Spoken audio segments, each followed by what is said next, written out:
Dennis pressed the illuminated doorbell button. The porch light turned on as muffled, synthesized bells rang on the other side of the door. He shifted his weight to get a better grip on his daughter's suitcases as the door opened. "Mommy!" His twin daughters, Chrissy and Becky, shouted at once. "My girls!" Megan said in a sing-song voice, crouching to hug them both at once. "How were they?" she asked Dennis, looking up. "Terrible. They're both grounded," Dennis replied, theatrically serious. "No, we weren't!" The girls laughed as they ran inside. Megan followed them down the hall while picking at her eye. "I got an eyelash caught or something," she said with her back to Dennis. He wheeled the suitcases in, squeaking past pictures of Megan with the girls hanging on the wall. This is killing me." She walked to Dennis. She pried her eye open with her finger and her thumb, poking at her eyelashes with her free hand. She put her face inches away from his. "Do you see it?" "Hold still," Dennis said. He pushed on her eyelid with his thumb and pulled the eyelash away. It rested on his thumb and looked like an ant's leg. He blew it away. "Thanks," said Megan as she continued to rub her eye. "Oh, I found something of yours in the basement, the dollhouse," she said, leading him into the living room. "Dollhouse?" Dennis asked. In the middle of the living room, Chrissy and Becky played with a giant dollhouse, about 5 feet high and 3 feet wide. "What is this?" "How did we not see this before? It's huge," Dennis said, surprised. "I thought the same thing," Megan replied, walking around the dollhouse. "And look, it's your parents' house." Dennis stepped around the dollhouse to inspect the facade. In front of him stood a scale model of his childhood home. "No shit," Dennis said to himself. "Right? And this is weird too. Here, Chrissy, show your dad the dolls." "But I'm playing," Chrissy whined, holding 2 dolls in her fists. She put her head down and handed the dolls to Dennis. The ceramic felt cold in his hands. The dolls were exact models of his mother and father. The detail was incredible for figures no bigger than 5 inches. "What the hell?" he said, nervously, as Becky clunked a doll heavily inside the dollhouse. "Honey, show me that one." Becky huffed and held it up.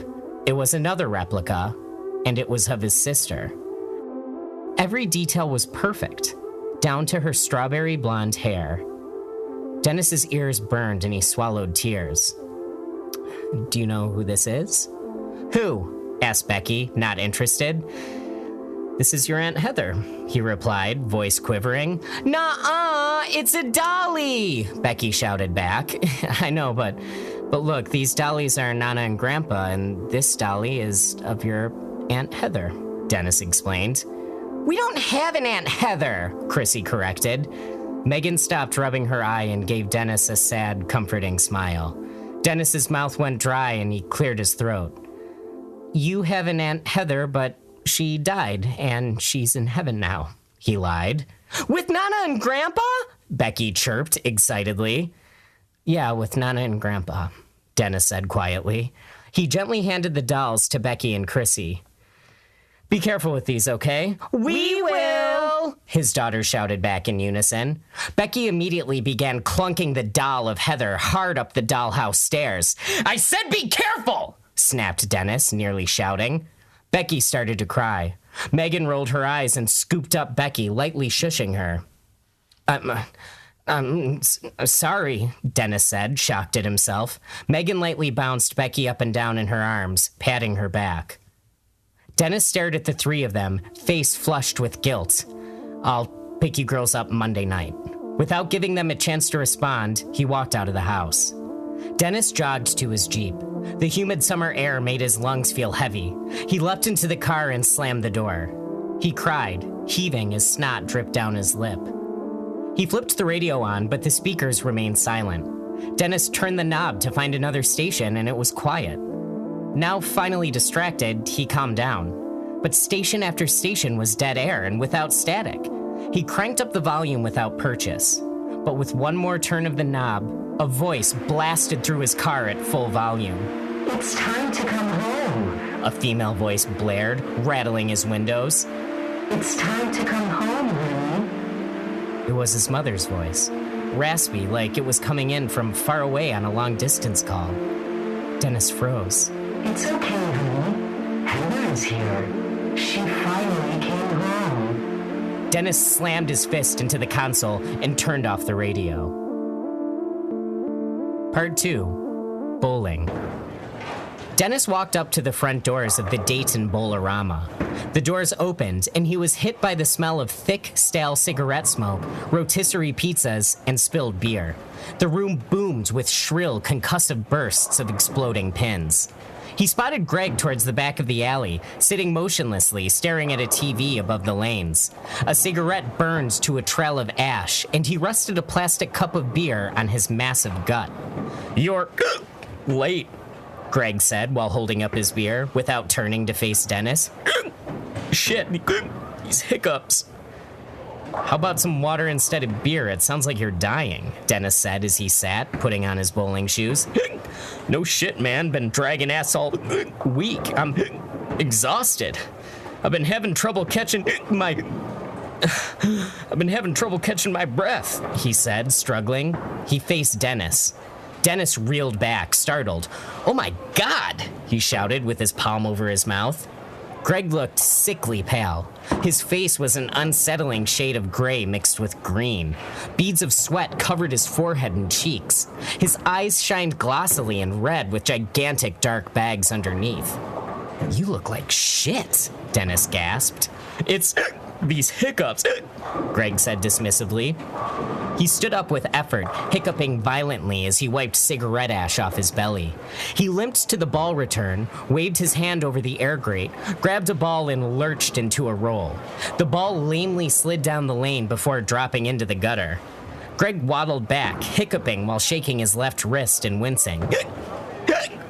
He sat down, catching his breath as Dennis tied his bowling shoes. "Do you remember a big dollhouse anywhere in my house when we were kids?" Dennis blurted. Greg stared back, his face flushed, confused. "The fuck are you talking about?" he responded seriously. "I was at Megan's and she found this gigantic dollhouse in our basement." Dennis stopped himself. Well, her basement, my old basement. Greg shook his wrist and rubbed his elbow. "No, bud, I don't. Oh, Jesus, my goddamn arm," he muttered to himself. "Was it your sister's? Maybe from before she ran away?" he asked. His face sunk, regretting bringing her up immediately. "No," responded Dennis curtly. "And she wasn't a runaway. She disappeared." "It's your turn," he said, pointing to the lane. I need a sec," Greg said, breathing hard. He turned to Dennis. "I'm sorry I said that." Dennis ignored him. "Yeah, the dollhouse made me feel pretty weird." "Weird how?" Greg asked. He was sweating hard and his face was turning a light shade of pink. "I got this weird feeling in my stomach, and then in my Jeep, I know this sounds crazy," Dennis said, standing up. "I turned on the radio and it was my mom's voice." Greg breathed heavily, his face turning red. Yeah, that's fucking weird. Oh, Dennis, I don't feel so good." Greg leaned forward, grunting and making odd wheezing noises. Greg's massive frame shook as he gasped for breath, holding his left arm tight. Drool foamed in the corner of his mouth and snot poured down his lip. "Greg!" Dennis shouted, patting him on the back. Greg stopped convulsing, sat straight up, let out a deep breath, and fell out of his chair. He landed with a thud on the linoleum and lay motionless. Dennis shook him. He put his ear against Greg's chest. Greg wasn't breathing, and Dennis didn't hear a heartbeat. Dennis stared helplessly at Greg's dead body for a few moments. The bowlers all around him continued to bowl, completely unaware. He slowly came to his senses in a panic and was about to shoot up and scream for help when Greg bolted straight up, facing forward. Dennis yelped and fell back. Greg slowly turned his head without moving his body, like a doll. He faced Dennis and stopped. His eyes rolled in the back of his head and his face didn't move. He stared through Dennis for a moment when an echoing noise came from his body. "Come home, Dennis," came a voice out of Greg. It was deep and raspy. It was familiar. Come home. The voice gurgled again. Come home, Dennis. Come home. Come home. Dennis's chest shivered and his ears pounded. It was his father's voice gurgling out of Greg. "Dad?" whispered Dennis helplessly as he crawled back. Greg's face turned from a dead stare to a smile, and his jaw dropped. We're all home, Dennis. Greg growled, and then, just as suddenly as he had popped up, Greg fell back to the ground. His throat let out a sickening wheeze as the remaining air escaped from his body. Dennis screamed insanely. Part 3, The Dollhouse, Revisited. Dennis peeled out of the parking lot without waiting for a break in traffic. Flashing blue and red lights illuminated his Jeep as an ambulance screamed towards the Bolorama in the other direction. Dennis punched the stereo. You're so close, Dennis. We can't wait to see you. Oh, Dennis! Cackled his mother through the speakers. We're all so excited. Dennis screamed until he was hoarse as his mother's voice blared through the car, rattling his windows. He turned onto the shoulder and floored it towards his parents' house. He cycled through the radio stations while speeding home. Every station was the same. His mother was on every one. Dennis turned onto his parents' old street doing 60 and barreled up the driveway. He screeched to a stop, and his radio turned itself off. Everything was now silent, except for the fan under the hood blowing on his engine, working overtime. He got out of the Jeep and stared at the house while catching his breath. It had become overgrown with ivy. He waded through weeds to the front porch. Several citations from the city were pasted to the front door. He had refused to sell the house. He wanted it to be there for Heather, for when she came home. The porch light turned itself on. The screen door resisted with a metallic screech as he opened it and entered. He instinctively flipped on the light switch by the door, but no light came on. The house was lit only by the moonlight coming in through the windows. A thick, moldy smell hung in the air. He cautiously stepped down the front hall. The uneven hardwood floor creaked under his every step. As he turned into the kitchen, a raccoon caught sight of him and fled into the living room, bursting out the swinging doors that divided the two rooms. When the door swung open, a light trickled out across the floor to Dennis's feet. Dennis swallowed hard and followed the light. Every step brought more perspiration and quicker breathing. Dennis's mouth went dry and his heart pounded furiously. He put his hands against the swinging door and pushed. He took the scene in front of him and promptly vomited on the floor. The light was on and the room was flawlessly clean. Pictures hung straight on the walls and the carpet had been vacuumed. Super 8 family videos played silently on the television. On the couch before the TV sat his mother, his father, and Heather. Dennis fell to his knees and crawled across the carpet to his family, weeping. They did not turn to face him. He pulled himself up the arm of the couch, muttering, "Mother," and placed his hand on his mother's shoulder. He instantly recoiled, pulling it back. His hand was so cold it burned. "Mother!" he shouted, but she stared forward. Dennis staggered to the other side of the couch and faced Heather. Her strawberry blonde hair fell perfectly at her shoulders, and she was done up in makeup like she was about to go out for the evening. Heather looked exactly like she did 20 years prior, the night she disappeared. Heather, please," Dennis begged as he tried to shake her out of her trance. She was just as freezing, but Dennis held tight. Her shoulders were solid and hard. He shook her harder and harder, screaming to snap her out of it. He finally pushed too hard, and her body slipped off the couch. On the way down, her head hit the wooden end table and shattered to thousands of ceramic pieces. Dennis fell to the floor and helplessly screamed. His parents sat motionlessly, rigidly. Their cheeks were rosy and their skin too white. They, too, were dolls. His vision tunneled as he hyperventilated when the house began to shake violently. His mother and father vibrated on the couch out of position. They slipped and fell to the floor, bursting into ceramic shards. Dennis screamed insanely.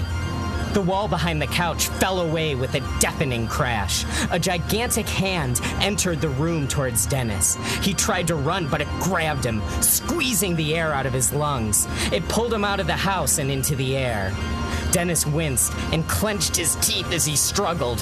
When he opened his eyes, he was face to face with Becky. Her head was gigantic. Every pore on her skin was the size of a softball, and he tried to scream, but he couldn't. She opened her mouth, and an ear-splitting low roar came out of her. He begged her to let go as she squeezed tighter. Dennis's eyes darted helplessly. He was in Megan's living room. It was the size of a football stadium. The fireplace rose up like a skyscraper. Becky squeezed tighter and tighter. Dennis could taste blood in his mouth. The grip constricted every time he struggled. Her giant head stared at him with curiosity. Becky, I can't breathe, he stammered. Becky finally squeezed too hard. Dennis's organs spewed out of his mouth and his ass. His neck popped as his body emptied its blood in one arterial burst. Terrified, Becky dropped him and recoiled, her movements impossibly slow. Dennis's body crashed to the ground and shattered into ceramic chunks on the carpet. The house shook as Becky ran out of the living room, shrieking. This